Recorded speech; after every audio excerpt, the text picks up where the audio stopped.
A heart attack is not just a medical event, it's a psychological earthquake.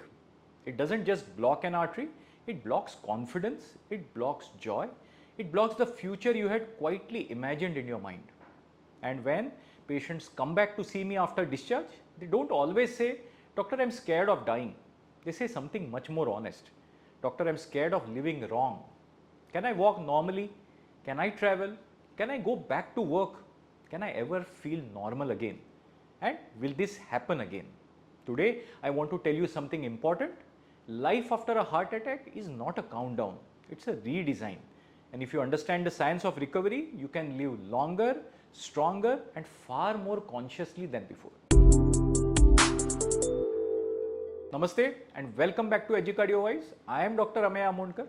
Today's video is not just about motivation, it's a roadmap. I'll explain how the heart heals over time, when it is safe to walk, travel, work, and resume intimacy, how to recognize anxiety and depression after a cardiac event, and finally, how to prevent the next heart attack using the HG Cardiowise recovery framework. Stay with me till the very end because recovery is not about bravery, it's about clarity. After a heart attack, three important things begin almost simultaneously. First, the blocked artery is opened, usually with a primary angioplasty where we place a stent and restore blood flow. In selected cases, clot busting medicines are used. Second, the injured heart muscle begins healing. And third, other silent plaques inside your arteries begin stabilizing with medicine. Now here's something very important. Healing is time dependent and not emotion dependent. Just because you feel scared does not mean your heart is fragile, and just because you feel fine does not mean recovery is complete. See, most heart muscle recovery happens over 6 to 12 weeks. And that's why we repeat an echocardiogram after 6 to 12 weeks to check the ejection fraction or the EF, which tells us how well your heart is pumping. But let me clarify something. EF is just one number, it does not define your life. Two patients with the same EF can have very different outcomes depending on fitness, risk factor control, medication adherence, stress levels, and lifestyle habits. Now let's break the biggest myth. A heart attack does not automatically mean permanent weakness. In modern cardiology, more than 80% of survivors return to near normal life expectancy if they follow evidence-based care. See, your heart is not a fragile glass object. It is more like a city after an earthquake. Some buildings are damaged, but most of the city is still standing. And if reconstruction starts early, the city can function beautifully again. Early angioplasty saves muscle, and lifestyle plus medicines reduce repeat attacks dramatically. Now that is not positivity, there is enough data. Now yes, some patients have larger damage, some have complicated hospital courses, some require further procedures, but these are individualized situations. Most patients improve steadily over weeks because the heart is designed to adapt. It remodels, it compensates, it strengthens when given the right environment. Now let's talk about the question almost every survivor asks.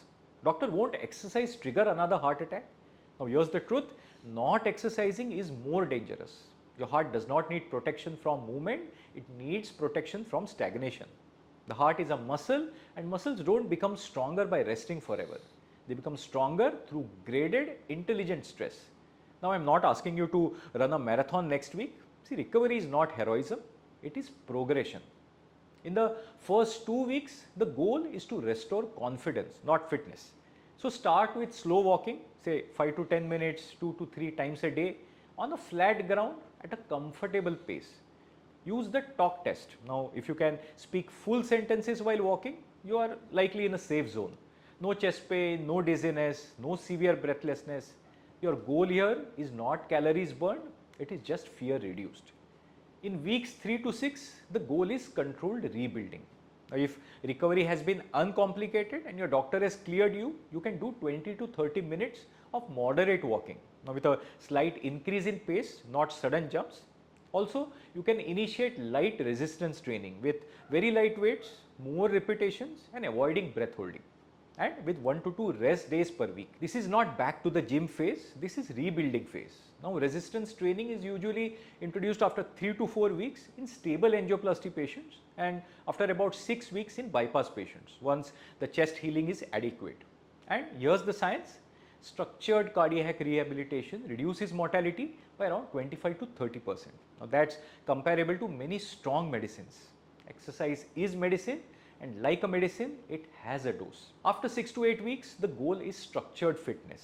Now depending on heart function and clearance, brisk walking, cycling, swimming and light jogging in selected stable patients and gradual strength training are necessary.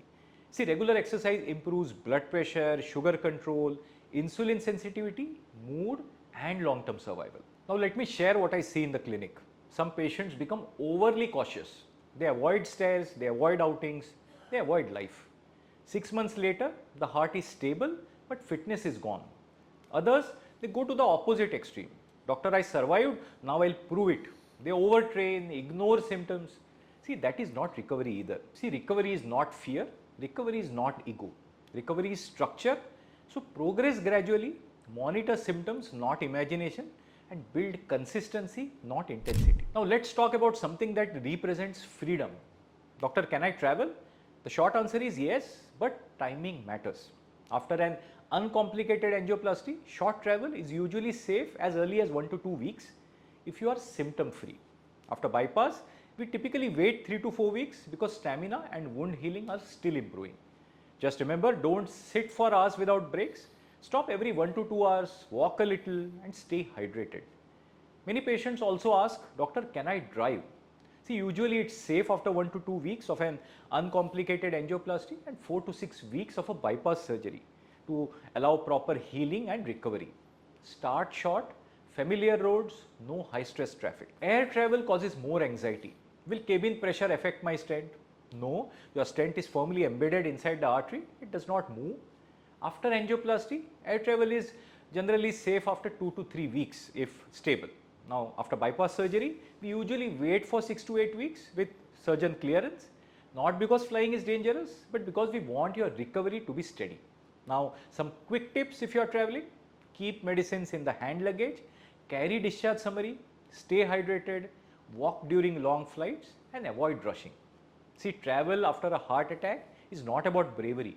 It is about stability. If your symptoms are controlled, your medicines are optimized and your doctor has cleared you, you are allowed to live. Now let's talk about something that affects not just the heart but the mind. Doctor, when can I go back to work? For many people, work is not just income, it's identity, it's structure, it's normalcy, and staying away from work too long can quietly increase anxiety. Now here's the principle: returning to work is therapeutic, not dangerous if timed correctly. After an uncomplicated angioplasty, most patients can return to their desk job in 1 to 2 weeks if symptoms are stable. After a bypass surgery, we usually wait for 6 to 8 weeks, mainly for the sternum healing and stamina recovery. But returning to work does not mean returning to 12-hour days immediately. Start gradually, short hours, fewer meetings, less stress. Recovery is not a race. For manual labor, heavy lifting or high physical strain, return is more gradual, often 8 to 12 weeks. After bypass surgery, heavy lifting is avoided for around 12 weeks to allow the chest bone to heal. Now, breath holding and sudden strain are discouraged early on. I often hear this: Doctor, my office project is waiting, they cannot manage without me. And I gently remind them, see, your company has survived weekends, holidays and your absence before. It will survive 2 to 4 weeks more. Your heart is not replaceable, your project is.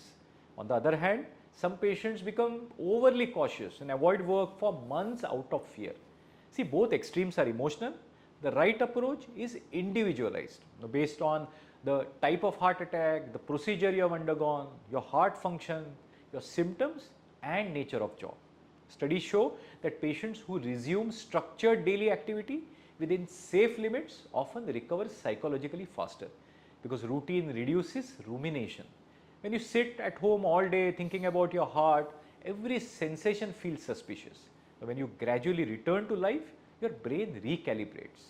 See, work is not the enemy, uncontrolled stress is. The goal is not to avoid work, it's to return back wisely. Now let's talk about something most couples are afraid to ask: intimacy. After a heart attack, this becomes the silent question. No one asks openly, but everyone worries privately. Doctor, is it safe? Now here is the medical truth. If you can climb 2 flights of stairs comfortably without chest pain or severe breathlessness, sexual activity is generally safe. Why? Because physical exertion during intimacy is roughly equivalent to climbing 2 flights of stairs. It's not a marathon, it is moderate exertion. After uncomplicated angioplasty, intimacy is usually safe after 2 to 4 weeks if you are stable, and after bypass surgery, we wait typically 6 to 8 weeks. Now let me clarify something important. In stable patients, intimacy does not trigger heart attacks. What actually causes difficulty is not the heart but fear, performance anxiety, overthinking bodily sensations, and sometimes erectile dysfunction, which may be related to stress, anxiety, or certain medications. All of these are treatable. And here's something I often tell couples: after a heart attack, intimacy becomes less about performance and more about connection. Start slowly, choose a comfortable setting, avoid heavy meals or alcohol beforehand, communicate openly, confidence returns gradually, just like stamina. Heart disease does not end intimacy, silence and fear do. Let me tell you something many people don't expect. The most common complication after a heart attack is not heart failure, it is fear. Every chest sensation becomes suspicious, every palpitation feels dangerous, every news headline feels personal. I often tell my patients, your heart attack is over, but your anxiety may still be active. And that is human. After a life-threatening event, your brain becomes hyper alert. It scans your body constantly. Normal sensations start feeling like danger. Up to 30 to 40% of heart attack survivors experience significant anxiety or depression. Now, some of the warning signs are constant fear of another attack, avoiding activity despite clearance, poor sleep, irritability, loss of interest, and panic triggered by normal body sensations. See, when fear starts shrinking your life, it needs attention. So what helps? First, knowledge. Understanding what is normal reduces fear. Second, structured activity. Cardiac rehab rebuilds that confidence and not just stamina. Third, counseling. Yes, it works, and sometimes short-term medications are appropriate. We treat blood pressure, we treat cholesterol, we can treat anxiety too. Fear after a heart attack is normal, but living permanently inside that fear is not. Healing the mind heals the heart. See, because chronic anxiety increases heart rate, blood pressure and stress hormones, and calm is cardioprotective. You survived a heart attack, you do not have to live in survival mode forever. Now let's talk about something very important: preventing the next heart attack. Now here's the honest truth: the first heart attack is often biology, the second is often behavior. Not always, but often. And prevention is not one thing, it's a system. Many patients feel medicines mean weakness. Now let me reframe that. Medicines after a heart attack are like seat belts. You don't wear them because you are a bad driver, you wear them because accidents are unpredictable. Statins don't just lower cholesterol, they stabilize plaques. Antiplatelets prevent sudden clot formation. Blood pressure medicines reduce strain on the heart, so stopping them without medical guidance is one of the most common reasons for repeat events. So if you are feeling well, that is because these medicines are working. After a heart attack, food becomes emotional. People think no taste, no joy, no eating out. That's not heart healthy, that's heartbreaking. The goal is not dieting, the goal is metabolic calm. Less refined sugar, controlled salt, adequate protein, traditional Indian home food over packaged health snacks. Your diet should feel sustainable and not like a life sentence. See, prevention is continuous, it is daily, and your safety pillars are simple. Take medicines, move daily, eat mindfully, sleep well, manage stress, and follow up regularly. The goal is not just to avoid another heart attack, it is to stabilize plaques, strengthen your heart, and restore confidence. Prevention is not restriction, it is protection. Let me leave you with something simple. After a heart attack, recovery is not random. It has to follow a structure. Now I call this the HG Cardiowise R.E.B.U.I.L.D framework. R for revascularize and review.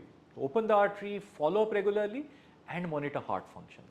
E for exercise gradually, moving from fear to confidence, building consistency and not intensity. B for balanced nutrition, eat for metabolic calm, not punishment.